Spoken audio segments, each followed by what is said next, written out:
Hey gorgeous people, let's get right into it. So I'm preparing for my Alaskan Cruise vacation, and right now I'm getting ready to go into Target, pick up a few things. I like to go ahead and write on my list so I don't end up going into the store and buying up everything that I do not need. So I'm going to take y'all on my journey for preparing for my vacation.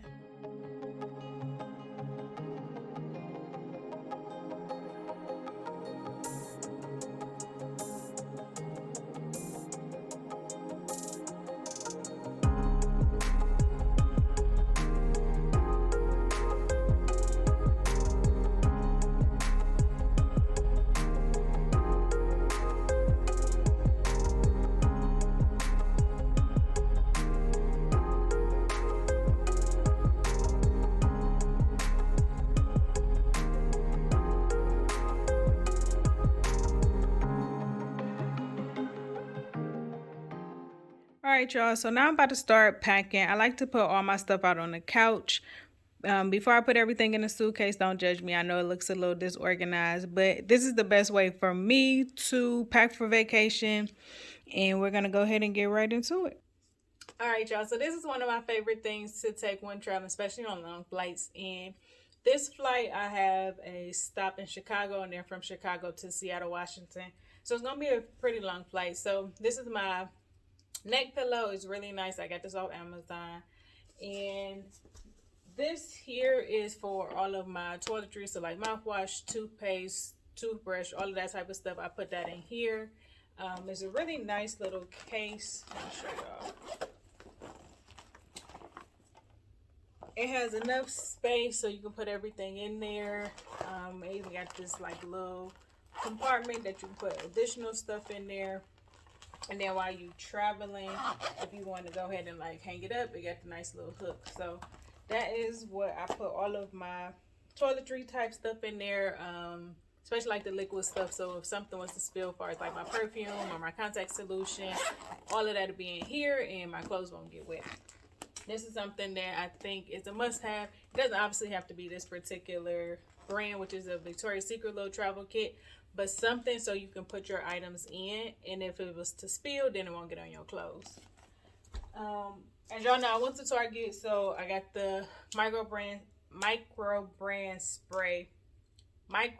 spray. Sorry.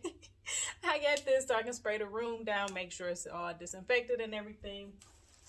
Also got Clorox wipes to wipe stuff down with. My face is really sensitive, so I like to travel with my own pillowcases. So I bought pillowcases too while I was at Walmart, or while I was at Target, sorry.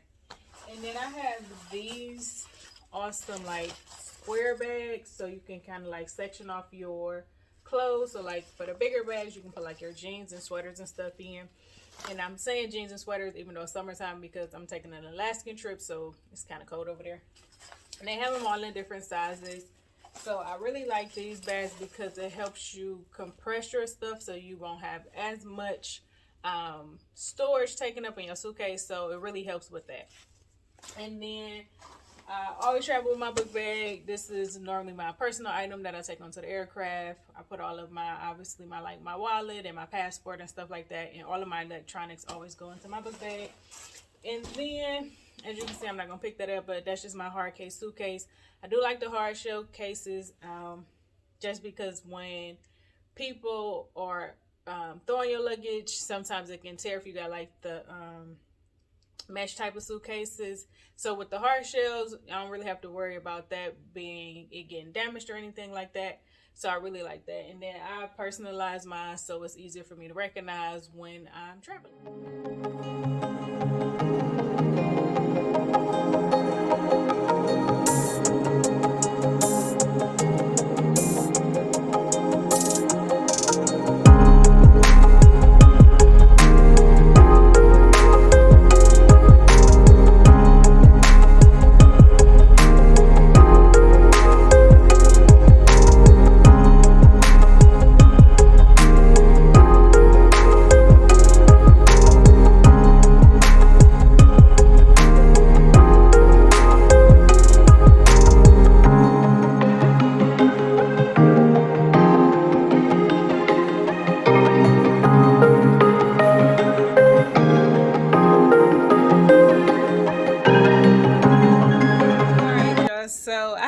phone call and it stopped recording. So, and y'all won't be able to see me completely pack everything, but you got the gist of most of it.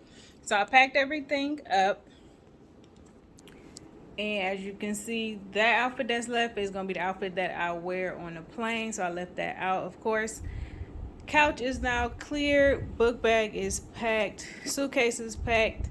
Next thing we need to do is just close it up. And then I always weigh my suitcase before I get to the airport.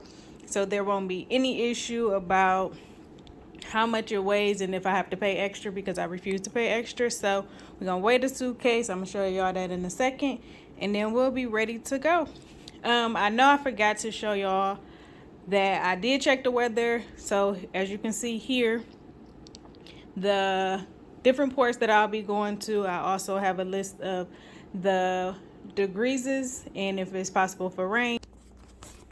All right, y'all, so suitcase is on, and I am showing at 44 pounds, which is really good because you can only take 50 pounds. So I'm right there at the cusp. If I did have anything that I needed to take out of my luggage, I would end up just trying to fit it into my book bag. All right, y'all, so the last thing on my list to do when it comes to preparing for this vacation is to go get me a COVID test. So I'm headed to Walgreens now. I scheduled this test probably like a week ago. So I'm gonna go get my COVID test, wait on the results, and then we'll be good to go. There were a few other things that I had to do for going on this cruise, such as like I had to download these 2 different apps. One was Arrive, like Canada. I put the app picture up here.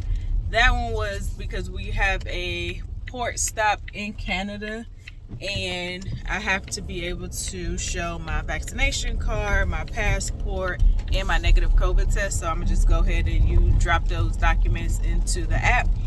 So I'm gonna put those in the app, and then the other one was Verify, and that is an app that Carnival uses to verify similar information as far as my vaccination, my negative COVID test. They also asked like a health assessment, and that was pretty much the same questions along the lines of if you had COVID and when the last time you had COVID and stuff like that. So you had to put all that information into the app, so they were aware of that before you got to the port, because if you don't have a negative COVID test, you cannot go on the cruise. So I'm pulling up and I'm gonna take my test, and then I'll let y'all know. So I got my COVID test back, and it came back negative, so I was good to go, right? Go ahead and print off all my documentations that I need for the cruise line and everything like that. Day is going great. Come back home, clean up, and go back to work, right? Go back to work. I knew it was going to be a long day because I'm going to be out for about a week and a half or so. So I was trying to catch up and do everything possible that I can do so nobody else will have to do my work.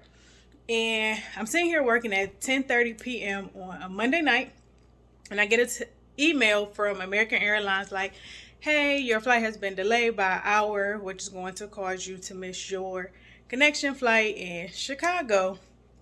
I'm like, man, what the hell? So they actually had rebooked me, but they rebooked me on a flight to leave out on Wednesday. I need to be in Seattle on Tuesday because that's when my cruise leaves. So now I go into full-on flight attendant planner mode. How am I going to get to Seattle by any means necessary? So I call American Airlines. I'm talking to one girl while I'm still multitasking at work to try to get everything done. And she helping me, and she real cool, but she only is looking at flights with airport codes that I'm giving her. But because I'm multitasking, I can't really zone in to give her all of the airport codes. So I asked if I can just give her a call back and try to figure something out. Hang up from her. I immediately just go ahead and book me a rental car. It's now like 11 o'clock. Rental car place goes at 12 at our airport in Cleveland. And I'm like, I'm just get a rental car because if all else fails, I can maybe drive to Chicago, which was where my connection was since I was going to miss it. So call American Airlines back, and they like, unfortunately, since we already rebooked you, we can't do anything, this, that, and the third. So I'm not going to just settle for that. So I went ahead and kept talking to her. You know, you always got to be kind when you when you're working with customer service people. I've been in customer service myself, so do not be mean to your customer service agents. Most times they can try to do something, just work with them.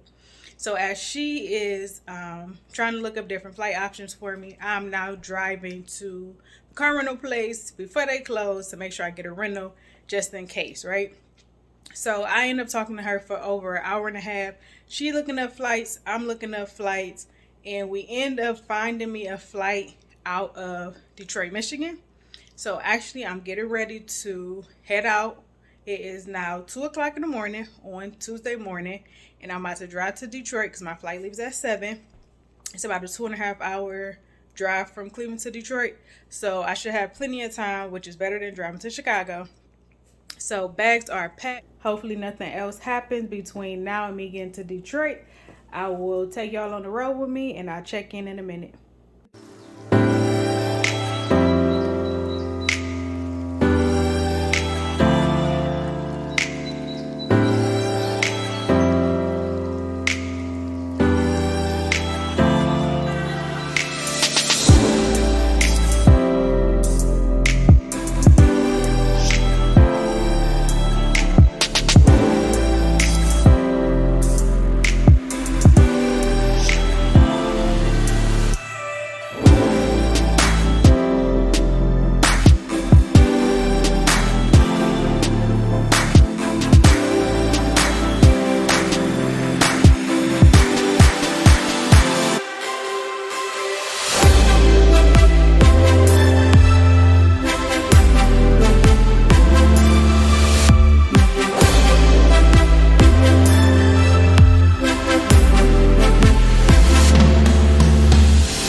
Y'all, so I finally made it to the airport after driving for 2.5 hours to get up here to Detroit, Michigan.